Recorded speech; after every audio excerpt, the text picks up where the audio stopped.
રાજકોટ જિલ્લાની સેન્સ પ્રક્રિયાની શરૂઆત થઈ છે। રાજકોટ જિલ્લાની સેન્સ બે ઝોનમાં વહેંચવામાં આવી છે।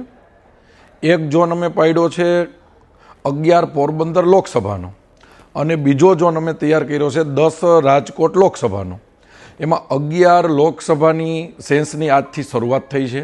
એમાં ગોંડલ, જેતપુર વિધાનસભા અને ધોરાજી ઉપલેટા વિધાનસભા આના તમામ મંડળોની આજથી સેસની શરૂઆત થઈ છે। એમાં અત્યારે ગોંડલ નગરપાલિકાથી શરૂઆત થઈ છે, બપોર પછી ગોંડલ તાલુકાની શરૂઆત થશે અને ભારતીય જનતા પાર્ટીના પ્રદેશે જે રીતે નિર્ણય લીધો છે એ રીતે પ્રદેશની અમારી ટીમ અને ખૂબ જ ભારતીય જનતા પાર્ટીના સિનિયર આગેવાન રાકેશભાઈ શાહ, અમદાવાદ પૂર્વ ધારાસભ્ય શ્રી કૌશલ્ય કુંવરબા, ગુજરાત પ્રદેશના સિનિયર આગેવાન તેમજ યુવા ભાજપના અને યોગ બોર્ડના અમારા યુવક બોર્ડના ચેરમેન હતા કૌશલભાઈ દવે, આવી રીતે ખૂબ જ સિનિયર આગેવાનો આજે ભારતીય જનતા પાર્ટી રાજકોટ જિલ્લામાં સેન્સ પ્રક્રિયામાં આવ્યા છે અને તમામ કાર્યકર્તાઓ જે રીતે પાર્ટીની પ્રણાલી છે એ રીતે ફોર્મ ભરી અને પોતાની લાગણી અને માગણી પાર્ટી સમક્ષ પાર્ટીની પરંપરા પ્રમાણે રજૂઆત કરશે।